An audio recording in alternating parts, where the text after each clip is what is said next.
We just really need to keep side conversations down because we're not going to be able to hear.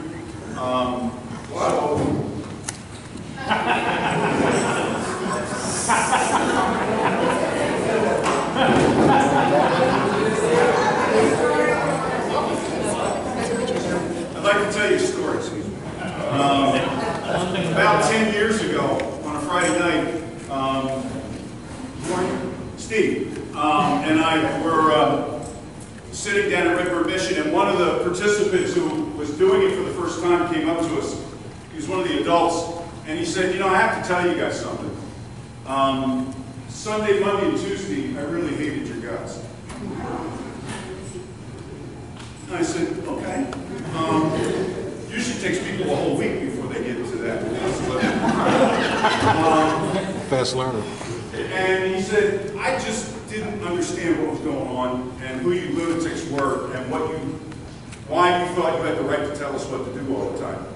And he said, "But you know what? It's Friday night of Redbird, and I get it.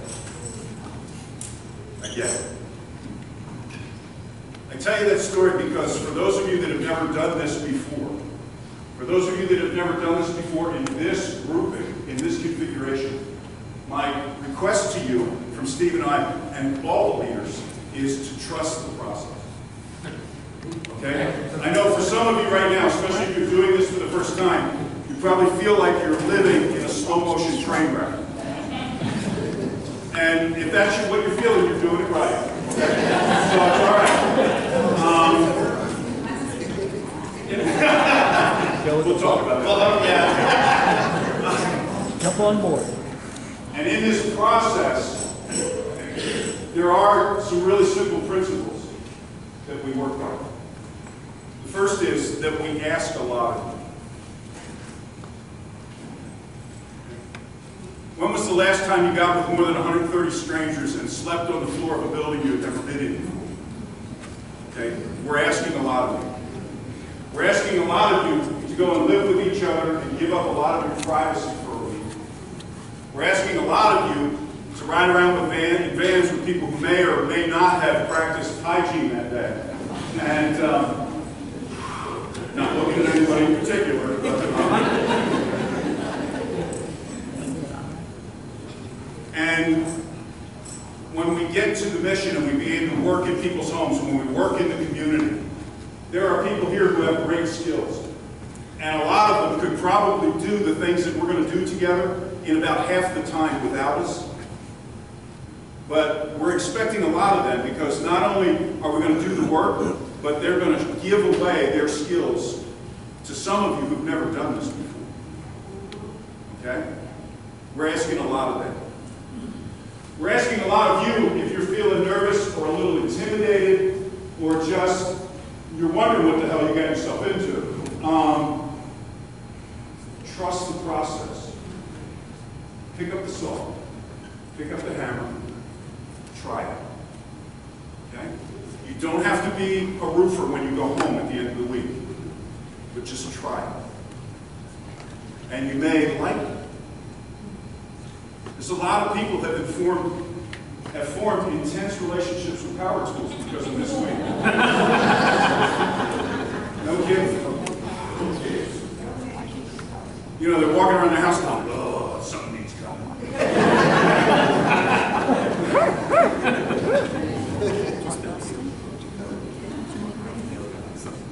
Expect a lot. We ask a lot of you because we trust that God will give a lot to what's going to happen. And we also know that another group of people who are going to give us a lot this week, and that is the homeowners and the staff at the mission, who are going to invite us into their homes to tear things up, to do work, to see their lives as they really are. And here's what I want to ask you. Do you have some part of your home, of your room, that you would really rather not have perfect strangers see? Yeah. Yeah. We all do. And these folks are giving us the ultimate gift of inviting us in to see their homes and their lives as they are. And I hope you treat that as a great gift. Expect a lot. Give a lot. God is going to do a lot around us and through us. And some of you are going to get to do things and be leaders in ways that you never have before. Some of you may lead a small one. Some of you may become an important person at a home site. Some of you may give leadership in the cabinet. And some of you just might help move the process along and keep things happening. One of the really basic things that you can do for each other is just be accountable to each other. You know, if Steve and I give you a time to show up somewhere, it's not about us and our authority. It's about you all taking care of each other. Because if 136 people show up on time, and they have to wait for 2 people, first of all, they're going to kill you and eat you. Okay? Just saying. We like to eat. Okay? But no, it's just not fair. And the accountability is not to me, Steve, or any other leader. The accountability is to each other. The accountability, when we ask you to be in the cabin to go to sleep at 11, is to each other, not us. Okay? We're just the higher top. And we're asking you to do that for and with each other. When things need to be cleaned up in the dining room, don't disappear and leave the 2 type A people. You know them, right? Yeah. You know, the type A.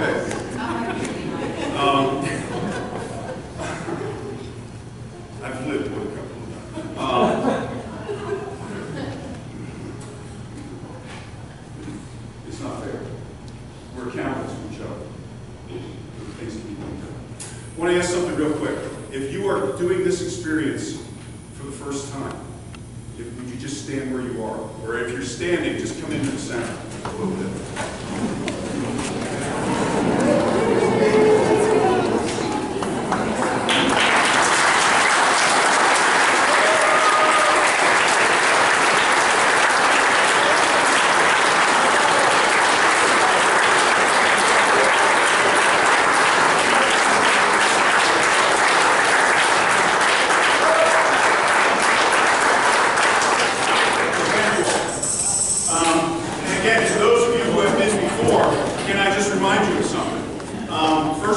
This whole thing is not Steve and I's idea. It belongs first to the Reverend Dr. Joel Hubbard.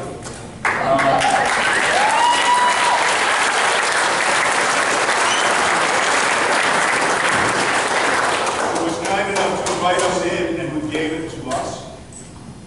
And then over the years,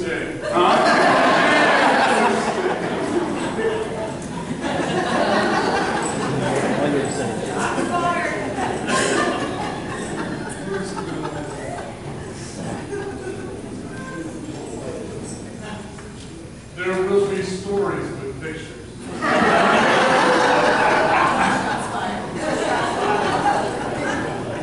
Yeah, but you can't fire a volunteer. My filters are backing up. The first 15 things I want to say.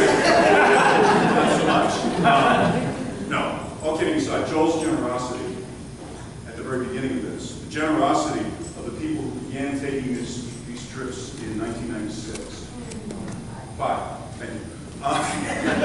Because they were there. Is the reason that we're sitting here tonight.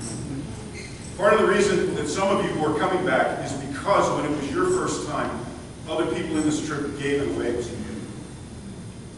So friends, I'm just going to ask you to practice that principle again. Will you give the trip to all of these folks who are ready to do this year? And do for them what somebody did for you. Expect a lot, give a lot. God's going to do a lot. You get it? Okay. This is your conversation.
Right now, there's a whole bunch of people in this room that are no more real to you than this flag, Hugo.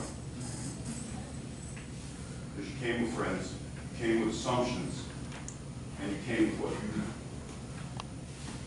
And there's a whole bunch of people in this room that have no more depth to them in your eyes than Hugo does right now. Well, let me tell you about Hugo. Hugo comes from Mexico. He's a dad, and he's fiercely proud of his kid. He is a gifted tradesman. And, yeah. And I could tell you stories about it for a long time, but there's just two. The first year he worked with Steve and I on a roof on campus here. And we were working away, and all of a sudden we heard thunder in the distance. Yeah. And there was no clouds in the sky, it was blue sky over us, but there was thunder in the distance. So we said to everybody, hey, come on off the roof. Hugo was up there, and he looked over the roof with this look on his face like, you're kidding me, right? Because that's not how he works. If you've ever been on a site with Hugo, you know what an amazing experience it is. And one year he was doing a roof, and our crew leader from our site stopped by his site and came down to our site and said, there's this guy up at the other roof, and when he goes down the ladder, he doesn't use the rungs. He just puts his feet and his hands on, he goes down just like that. And I asked him if he'd do it again. And I said, who would that be? Oh, Hugo. Yes, Hugo. So I told Hugo about it later. I said, Hugo, you got this huge fan. And I told him what he said. And he goes, oh, that's who that was. Yeah, he was bothering me. He kept coming up to me. He said, do that again? No, I'm busy. The other thing I want to tell you about Hugo is on that stage at a talent. He sang for us in Spanish because he made a commitment to God and to Christ to lift his voice as a song leader in worship because of the things that he was experiencing here.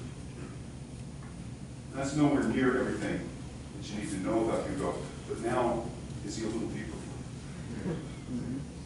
And that's the point of small groups. To get you out of your bubble and to let 2 or 3 other people stop being flat for you and start to become part of who you are. And perhaps some of you have a sense of God that's pretty flat as well. And that through these conversations, through other people's experiences, through other people's discoveries, God might not be quite so flat anymore. And that's why we do small groups. You know, Steve and I love talking about it, but we do small groups. And we also do small groups because we trust you. We trust you to have conversations with each other that you need to have. And we trust God to be present in those conversations in a way that is going to make a difference. So please know, we're not looking to just burn up your evening. We're not looking to make you do this just because we can make you do this. Okay? No. I mean, we've driven too far. It's way too late to do dumb stuff like that. We're doing this so that hopefully you get to meet 2 or 3 people and that they get some depth from you. And that maybe, just maybe, God gets a little bit deeper. And God gets a little bit deeper into you. A couple things we want to say about small groups. First thing,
was hoping to be halfway done with it by now, with the front half.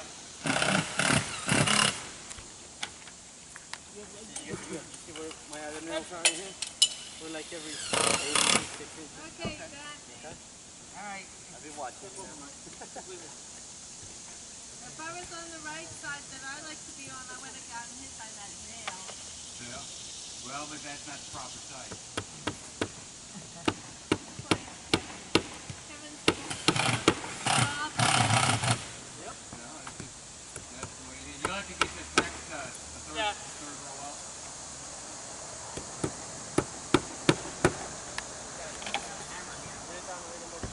Yeah, toss the hammer straight down, up under the ladder. He'll fall on that side.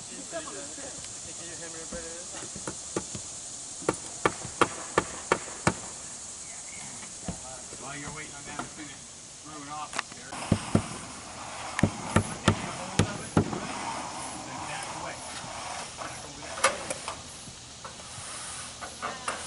Just like that. Line it up on top of that wheel. Okay, once you're satisfied that you're lined up, tell them and they can put 2 screws in it to hold it. Are you in there? You're on the rib, right, Andrew? You overlap those 2 ribs together? Yeah. Looks like you did. So then it's on you, Vinny. Whenever up and down, you're like... Okay, right there. Right there. Now... Just anchor it there. You want me to anchor here? No, they need to put 2 screws in it. You just hold the thing, Vinny. Looks like he hung up on that bracket up there. Yeah. Okay, so let Vinny slide down. What? Let this piece slide down so we can get up under the rope and all that. Because you got the overlap down there. Yeah. Okay.